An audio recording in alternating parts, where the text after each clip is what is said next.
Sigmund Freud no fue un observador pasivo de la realidad. Fue, en sus propias palabras, un conquistador. Para comprender la magnitud de su ambición, debemos situarnos en la pequeña localidad de Freiberg, en la actual República Checa, donde en 1856 nació un niño envuelto en una membrana amniótica, lo cual, según la superstición local, presagiaba un destino de grandeza. Su madre, Amalia Nathanson, una mujer de carácter fuerte y vitalidad desbordante, proyectó sobre su primogénito una adoración casi religiosa. Él era su Siggy dorado. Esta convicción de ser el favorito, de ser un ser predestinado, infundió en Freud una autoconfianza inquebrantable, pero también sembró la semilla de una exigencia interna devastadora que lo perseguiría hasta la tumba. El traslado de la familia a Viena marcó el inicio de su verdadera formación. La capital del imperio austrohúngaro era, a finales del siglo XIX, un hervidero de contradicciones. Por un lado, una etiqueta social asfixiante y un puritanismo católico omnipresente. Por el otro, una efervescencia intelectual y artística que comenzaba a cuestionar los pilares de la modernidad. El joven Freud, brillante y políglota, se sumergió en los estudios de medicina, pero su interés no residía en la práctica clínica convencional. Lo que le fascinaba era el misterio de la vida en su forma más elemental. Durante sus años en el laboratorio del fisiólogo Ernest Brücke, Freud pasó meses diseccionando cientos de anguilas macho con el fin de localizar sus testículos, un órgano que hasta entonces eludía a la ciencia. Esta anécdota, que a menudo se menciona de forma jocosa, es en realidad la clave de su pensamiento futuro, la búsqueda incansable de lo oculto, de aquello que está ahí pero no se deja ver a simple vista. Freud quería encontrar la sede física del deseo, la raíz biológica de la reproducción. Sin embargo, pronto comprendería que el escalpelo era una herramienta demasiado tosca para los secretos que pretendía desvelar. En este periodo, Freud también experimentó la tensión de ser un judío en una sociedad que, aunque permitía su ascenso intelectual, nunca dejaba de recordarle su condición de extraño. Esta marginalidad fue fundamental, le dio la libertad de ser un iconoclasta, de atacar los dogmas de la medicina vienesa con la ferocidad de quien no tiene nada que perder. Al terminar su carrera, el conquistador estaba listo para su primera gran batalla, aunque ésta llegaría bajo la forma de una sustancia blanca y cristalina que prometía cambiar el mundo. Tras su regreso de París, Freud se encontró solo. Su antiguo mentor, Joseph Breuer, le presentó el caso de Anna O., una joven que sufría de alucinaciones y parálisis. Ella fue quien bautizó el proceso como la cura por el habla. Pero Freud fue más allá que Breuer. Mientras Breuer se asustaba ante la intensidad emocional de sus pacientes, Freud se sentía atraído por ella como un detective hacia una escena del crimen. Sin embargo, el verdadero giro narrativo ocurrió en 1896, con la muerte de su propio padre, Jacob Freud. Este evento sumió a Sigmund en una crisis de angustia y dudas existenciales. ¿Por qué un hombre de ciencia sentiría un miedo irracional a la muerte tras el fallecimiento de un padre anciano? La respuesta no estaba en los libros, sino en sus propios recuerdos. Freud inició su autoanálisis, un descenso a los infiernos de su propia infancia. En la soledad de su estudio, analizando sus propios sueños, descubrió el deseo prohibido, la rivalidad y la culpa. Fue en este periodo de aislamiento total cuando escribió La interpretación de los sueños, publicado simbólicamente en 1900, para marcar el nuevo siglo. Aquí introdujo el concepto de contenido latente, la idea de que tus sueños no son lo que parecen, sino jeroglíficos de deseos reprimidos. Pero lo que realmente hizo que Viena se estremeciera fue su afirmación de que estos deseos tenían una raíz sexual que se remontaba a la cuna. Freud acababa de declarar la guerra a la inocencia infantil, sugiriendo que desde el primer aliento el ser humano es un manojo de pulsiones. Pero, ¿cómo reaccionaría una sociedad victoriana al saber que el amor de un niño por su madre escondía, en realidad, un impulso de conquista y eliminación del padre? El conquistador estaba a punto de convertirse en el hombre más odiado de Europa. Si pudieras abrir tu mente como se abre un motor, ¿qué piezas encontrarías? Freud no se conformó con describir síntomas, diseñó un mapa topográfico del alma. Fue en esta primera década del siglo XX cuando consolidó su teoría del ello, el yo y el superyo. Para Freud, la salud mental no es la ausencia de conflicto, sino un equilibrio precario en una guerra civil permanente que ocurre dentro de tu cabeza. El ello es el caldero de las pulsiones. Es un recién nacido eterno que solo conoce el principio del placer. No tiene moral, ni tiempo, ni lógica. Es la fuerza que te impulsa a comer, a desear y a destruir. El superyo es el policía interno. Se construye a través de las prohibiciones de los padres y la sociedad. Es la culpa pura, la exigencia de perfección que nos castiga cuando el ello intenta salirse con la suya. El yo, o el ego, es la mediadora agotada. Es la parte de ti que intenta mantener el empleo, pagar las facturas y ser un ciudadano decente mientras el ello le grita que robe y el superyo le grita que es un fracasado. Freud descubrió que cuando la ansiedad de esta guerra interna es insoportable, el yo miente para sobrevivir. Inventamos razones para nuestros fallos, racionalización, o atribuimos nuestros odios a los demás, proyección. Según Freud, tú no eres quien crees ser. Eres una construcción defensiva diseñada para ocultarte tus propios deseos oscuros. Esta idea fue el golpe de gracia al narcisismo humano. Ya no solo no éramos el centro del universo, gracias a Copérnico, ni los reyes de la creación, gracias a Darwin, sino que ahora ni siquiera éramos dueños de nuestra propia conciencia. Freud no solo escribía teoría, escribía novelas clínicas.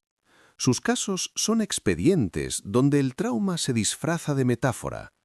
Para entender la profundidad de su método, debemos analizar sus 3 casos más emblemáticos. El hombre de las ratas, Ernst Lanzer. Un joven oficial llega a Freud con una obsesión que le impide vivir.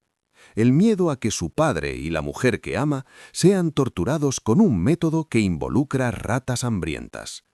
Freud, en una sesión que duró años, logró desentrañar que las ratas eran un símbolo del dinero. Raten, en alemán, significa cuotas, y de la rabia anal reprimida del paciente hacia su padre muerto. Fue el nacimiento del estudio sobre la neurosis obsesiva. ¿Qué pasaría si tu miedo más absurdo fuera en realidad un deseo de venganza que no te atreves a admitir? El hombre de los lobos, Sergei Pankejev.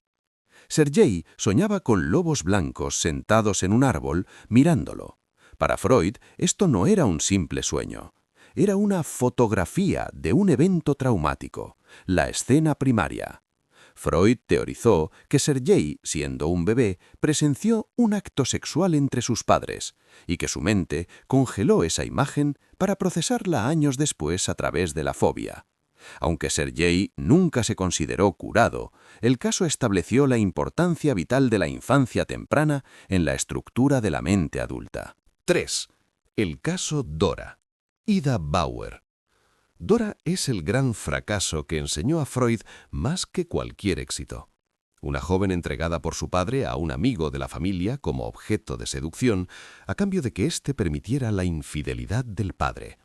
Freud se obsesionó con los símbolos sexuales de los sueños de Dora, ignorando que la joven simplemente estaba siendo manipulada por los hombres de su vida. Dora abandonó el tratamiento, pero le dejó a Freud un regalo invaluable: la transferencia. Freud comprendió que el paciente no ve al médico como es, sino que proyecta en él las figuras de su pasado. Si odias a tu terapeuta, probablemente estás odiando a tu padre a través de él. Freud no quería seguidores, quería soldados. En la Berggasse 19 fundó la Sociedad Psicoanalítica de Viena, un grupo de hombres que se reunían los miércoles e incluso llevaban anillos idénticos grabados con dioses antiguos. Aquí hablaremos de la relación con su hijo espiritual, Carl Gustav Jung. Jung era el heredero perfecto, joven, brillante y sobre todo no era judío, lo que Freud creía que ayudaría a que el psicoanálisis fuera aceptado por la ciencia oficial. Sin embargo, Jung comenzó a cuestionar la obsesión de Freud con el sexo, sugiriendo que existía un inconsciente colectivo místico. La ruptura fue brutal. Freud, incapaz de tolerar la disidencia, expulsó a Jung de su círculo. La tensión fue tal que Freud sufrió varios desmayos físicos durante sus discusiones. Para Sigmund, cualquier desviación de su teoría era una traición personal. El conquistador se estaba convirtiendo en un tirano intelectual, quedándose solo en su despacho, rodeado de estatuillas de dioses muertos, mientras el mundo se preparaba para la carnicería de la Primera Guerra Mundial.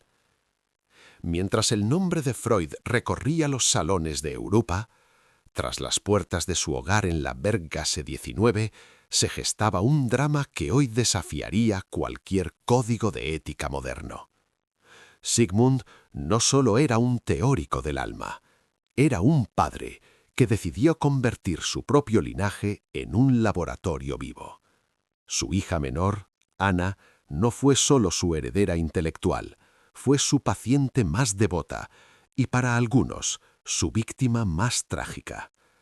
Durante años, en un giro que haría estremecer a cualquier terapeuta contemporáneo, Freud analizó personalmente a Anna. Noche tras noche, la joven se recostaba en el diván para revelarle a su propio padre sus fantasías más íntimas, sus miedos y sus complejos. Esta relación de transparencia absoluta creó un vínculo de lealtad inquebrantable que impidió que Anna se casara o formara una vida fuera de la sombra de Sigmund. Ella se convirtió en la Antígona del psicoanálisis, dedicando cada segundo de su existencia a proteger la pureza de las ideas de su padre. En este despacho cargado de humo de tabaco, el límite entre el amor filial y la experimentación clínica se borró para siempre. Pero Anna no era la única presencia constante en esas sesiones. A los pies del diván, un observador silencioso juzgaba la veracidad de las pacientes. Joffy, el perro Chow Chow de Freud. El padre de la psicología moderna, que desconfiaba de la conciencia humana, depositaba una fe ciega en el instinto animal. Si Joffy se alejaba de un paciente, Freud estaba convencido de que esa persona ocultaba algo o estaba en un estado de resistencia profunda. Es una ironía que el hombre que pretendía cartografiar la razón humana terminara confiando en el olfato de un perro para validar sus descubrimientos. Si hubieras caminado por las calles de Viena en 1915 y hubieras subido al primer piso del número 19 de la Berggasse, no habrías entrado en un consultorio médico, sino en un templo arqueológico. Freud no creía en la frialdad de los hospitales. Su despacho estaba saturado de alfombras persas, cortinajes pesados y una colección de más de 2000 estatuillas antiguas. Dioses egipcios, bustos griegos y figuras chinas que lo observaban desde cada estante. Para él, el psicoanalista no era un médico, sino un arqueólogo que debía desenterrar las capas de sedimento de la memoria para hallar la ciudad perdida del trauma infantil. El ritual era siempre el mismo. El paciente se acostaba en el famoso diván, de espaldas a Freud. Esta disposición, que hoy es el icono de la psicología, nació de una debilidad humana del propio Sigmund. Admitió que no soportaba que lo miraran fijamente a los ojos durante 8 horas al día. Desde su silla, oculto a la vista, Freud escuchaba lo que llamaba la asociación libre. Pedía a sus pacientes que hablaran sin filtro, sin lógica, dejando que las palabras fluyeran como un río. Aquí es donde descubrió que el lenguaje es traicionero. Cuando un paciente cometía un error al hablar, lo que hoy conocemos como el lapsus freudiano, Freud no lo veía como un tropiezo de la lengua, sino como una confesión del inconsciente. Si llamabas a tu esposa por el nombre de tu madre, no era un descuido. Era el ello rompiendo las cadenas del superyo por un breve segundo.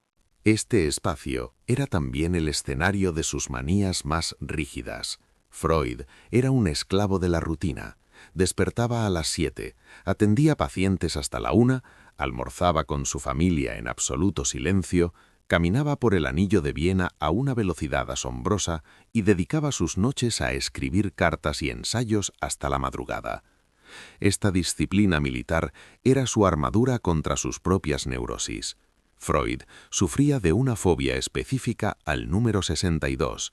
Estaba convencido de que moriría a esa edad y evitaba cualquier hotel o habitación que portara esa cifra. El hombre que descifraba los miedos del mundo vivía él mismo bajo el yugo de supersticiones que no podía explicar. ¿Cómo pasó una teoría nacida en un pequeño despacho de Viena a dominar la forma en que el mundo entero se ve a sí mismo? La respuesta se encuentra en la expansión del psicoanálisis hacia la sociología y el arte. Freud comprendió que sus descubrimientos no se limitaban al individuo, sino que explicaban por qué las sociedades se comportan como masas irracionales. En su obra Psicología de las masas y análisis del yo, predijo con una claridad escalofriante cómo los líderes carismáticos ocupan el lugar del padre ideal en el superyo de los ciudadanos, permitiéndoles cometer actos de violencia que nunca harían por cuenta propia. Pero quizás su legado más tangible y menos conocido se deba a su sobrino, Edward Bernays. Bernays tomó las teorías de su tío sobre los deseos inconscientes y las aplicó a algo que cambiaría la historia, las relaciones públicas y la publicidad moderna. Si hoy compras un coche deportivo porque te hace sentir poderoso o un perfume porque promete hacerte irresistible, estás siendo víctima de una estrategia freudiana. Freud, irónicamente, se convirtió en el arquitecto involuntario del consumismo que hoy nos define. En el ámbito creativo, el psicoanálisis fue la mecha de una explosión sin precedentes. El movimiento surrealista no habría existido sin Freud.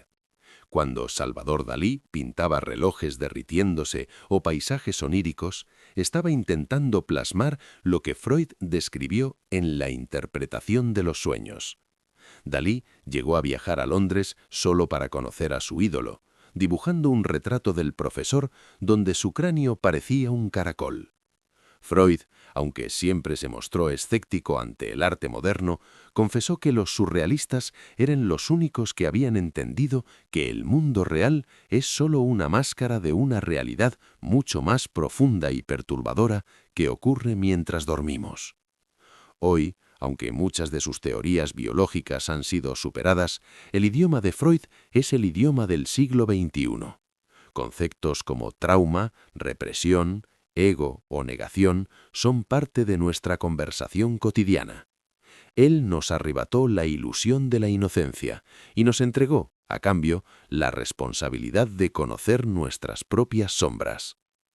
A pesar de su empeño por cartografiar cada rincón del inconsciente, hubo un territorio que Freud confesó, casi al final de su vida, que seguía siendo para él una tierra incógnita: la psique femenina.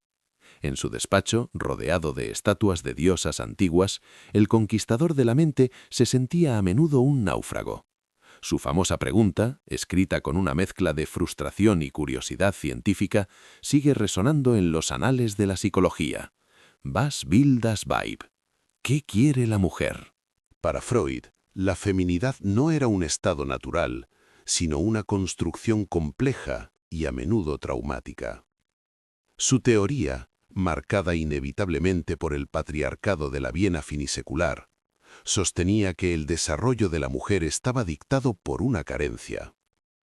Fue aquí donde acuñó el controvertido concepto de la envidia del pene, una idea que le valió el rechazo de las primeras oleadas del feminismo y de muchas de sus propias colegas. Según Sigmund, la niña, al descubrir la diferencia anatómica, sentía que había sido castrada, lo que la llevaba a un complejo de inferioridad que solo se resolvía, teóricamente, mediante la maternidad. Sin embargo, detrás de esta visión que hoy consideramos reduccionista, latía una obsesión por entender una fuerza que él sentía que se le escapaba entre los dedos. Mientras Freud escribía estas teorías polémicas, se rodeaba de mujeres que eran auténticos gigantes intelectuales, mujeres que no encajaban en sus moldes. La más fascinante de todas fue Lou Andreas Salomé. Lou no era una paciente dócil, era una filósofa que había cautivado a Nietzsche y a Rilke antes de llegar al diván de Freud. Ella fue una de las pocas personas que se atrevió a desafiarlo cara a cara, sugiriendo que la feminidad no era una carencia, sino una forma de narcisismo positivo y creador. Freud, el hombre que no soportaba la disidencia de sus hijos varones como Jung o Adler, sentía por Lou una admiración casi mística. Ella representaba lo que él no podía sistematizar, una inteligencia que no pedía permiso para existir. Esta tensión se reflejó también en su relación con las histéricas de la Salpêtrière y de Viena. Aunque hoy criticamos su visión, no debemos olvidar que Freud fue el primero en tomar en serio el relato de las mujeres en una época en la que la medicina las trataba como simuladoras o enfermas del útero. Al escucharlas, al darles un espacio sagrado en su diván, Freud les devolvió la palabra, aunque luego intentara encajar esas palabras en sus propios prejuicios victorianos. La paradoja de Freud es que, mientras intentaba definir a la mujer como un ser incompleto, estaba creando el método que permitiría a las mujeres del siglo XX despojarse de sus cadenas mentales. Fue un libertador que no terminó de entender la naturaleza de la libertad que estaba entregando. Incluso en su propia casa, esta lucha era constante. Su esposa, Marta, representaba el orden doméstico, el refugio de la tradición, mientras que su cuñada, Mina Bernays, compartía con él una conexión intelectual profunda y, según algunos biógrafos, un romance secreto que siempre permaneció en la penumbra de la Bergasse. Entre la madre, la esposa, la hija paciente y la colega brillante, Freud vivió rodeado de una energía femenina que desafiaba su necesidad de control. Al final, el hombre que creía haber desnudado el alma humana tuvo que admitir que el deseo femenino era un jeroglífico cuya clave se llevaría a la tumba. La Gran Guerra cambió a Freud. Ver a una Europa civilizada desgarrarse en las trincheras lo llevó a una conclusión aterradora que plasmó en Más allá del principio del placer. Hasta entonces creía que el ser humano solo buscaba el placer. Ahora comprendía que llevamos dentro una pulsión de muerte, el tánatos. Es ese impulso oscuro que nos empuja a repetir errores, a destruir lo que amamos y, en última instancia, a desear el retorno a la paz del polvo inanimado. Este pesimismo no era solo filosófico, era físico. Freud pagaba el precio de su propia fase oral no superada, una adicción indomable a los puros. Fumaba 20 al día, incluso cuando el paladar comenzó a dolerle de forma sospechosa. El diagnóstico fue un cáncer de mandíbula devastador. A partir de 1923, su vida se convirtió en un calvario de 33 cirugías. Le instalaron una prótesis masiva de metal y caucho para separar la boca de la cavidad nasal, un artefacto que él llamaba el monstruo. Comer era un tormento, hablar era una agonía, y el aparato le causaba heridas constantes que nunca sanaban. Sin embargo, se negó a tomar medicación fuerte que pudiera nublar su mente. «Prefiero sufrir y pensar con claridad que estar a salvo en la bruma», decía. En este estado de dolor crónico, escribió El malestar en la cultura, su obra más sombría, donde sentenció que la civilización es una cárcel necesaria. Para vivir juntos debemos reprimir nuestros instintos, lo que nos garantiza una infelicidad perpetua. Freud ya no solo analizaba individuos, estaba realizando la autopsia de toda la humanidad. El mundo exterior pronto se volvió tan maligno como el cáncer que devoraba su rostro. En 1933, en las plazas de Berlín, los nazis lanzaron las obras de Freud a las hogueras. La respuesta del anciano profesor fue un destello de su antigua soberbia. ¡Qué progreso! En la Edad Media me habrían quemado a mí. Hoy se conforman con quemar mis libros. Pero el sarcasmo se convirtió en terror cuando en 1938 Hitler anexionó Austria. La Gestapo entró en su casa. Arrestaron a Anna y durante un día entero Freud caminó por su despacho como un león enjaulado, temiendo que su hija fuera torturada. Gracias a la influencia internacional de la princesa Marie Bonaparte y de diplomáticos estadounidenses, se le permitió exiliarse en Londres, pero el precio fue amargo. Tuvo que firmar un documento oficial declarando que los nazis lo habían tratado con respeto. Con un último gesto de desafío intelectual, añadió una línea bajo su firma: «Puedo recomendar calurosamente la Gestapo a cualquiera». Freud llegó a Londres como un profeta moribundo. Sus 4 hermanas, ancianas, que se quedaron en Viena, terminarían sus días en las cámaras de gas, un horror que Freud, afortunadamente, no llegó a conocer. En septiembre de 1939, apenas 3 semanas después del estallido de la Segunda Guerra Mundial, el olor de la necrosis en su mandíbula era tan fuerte que incluso su perro Joffy se retiraba al rincón más lejano de la habitación. Freud llamó a su médico Max Schur y le recordó su pacto. «Usted me prometió que no me dejaría sufrir cuando llegara el momento». Con la aprobación de Anna, Schur le administró 3 dosis masivas de morfina. El hombre que había pasado su vida despertando a la humanidad del sueño de la razón, se sumergió en un sueño eterno del que nunca regresaría. Este viaje por las profundidades del inconsciente nos deja ante un hombre que, con sus luces y sombras, cambió para siempre la forma en que nos miramos al espejo. Sigmund Freud abrió la puerta, pero no fue el único en explorar lo que había detrás. Si quieres descubrir la otra cara de esta historia, la del discípulo que se convirtió en rival y que decidió explorar no solo los traumas, sino la espiritualidad y los mitos colectivos, no puedes perderte nuestro análisis sobre Carl Jung para entender la gran ruptura que dividió el mapa del alma humana.